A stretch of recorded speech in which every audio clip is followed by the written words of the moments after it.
A simple thought. Monkeys, that are known to have a developed social life, organize in small groups of several dozen members. The size of each of these groups is limited.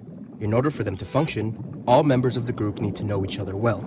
The average size of the group changes from 20 to 50 members. When the number of monkeys in a group passes a certain threshold, the social order crumbles, and the group tends to split into two separate groups. A similar situation can be found amongst humans as well. The invention of language and gossip has helped us shape larger and more stable groups.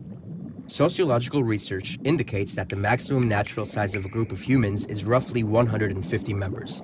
Most humans are just incapable of intimately knowing more than 150 people, so even today the threshold of human organization is around the number of 150 members.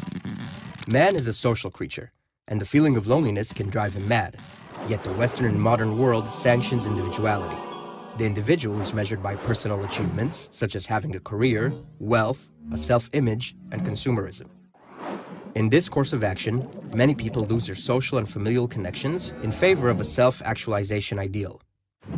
As the social fabric in the Western world weakens, it is not surprising that more and more people define themselves as lonely, and thus, loneliness has become the most common ailment of the modern world.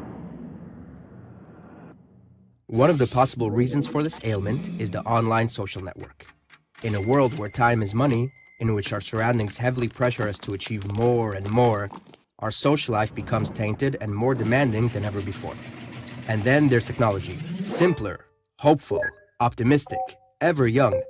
We become addicted to virtual romance, disguised by the social network which supplies an impressive platform that allows us to manage our social life most effectively. However, our fantasies about substitutions are starting to take a toll. We're collecting friends like stamps, not distincting quantity versus quality, and converting the deep meaning and intimacy of friendship with exchanging photos and chat conversations. By doing so, we're sacrificing conversation for mere connection, and so a paradoxical situation is created, in which we claim to have many friends while actually being lonely.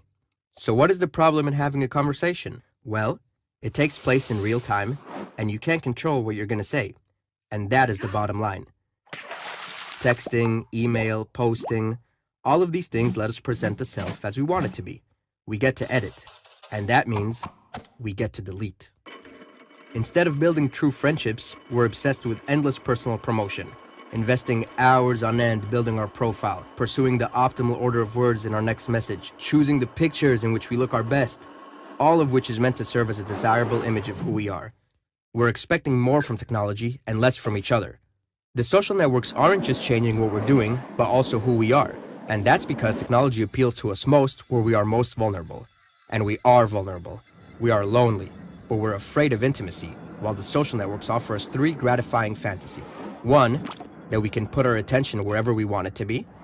Two, that we will always be heard. And three, that we will never have to be alone. And that third idea, that we will never have to be alone, is central to changing our psyches. It's shaping a new way of being.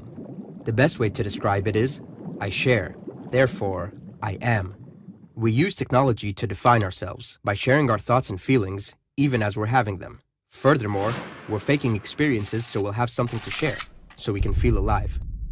We slip into thinking that always being connected is going to make us feel less alone, but we are at risk because the opposite is true. If we are not able to be alone, we're only going to know how to be lonely.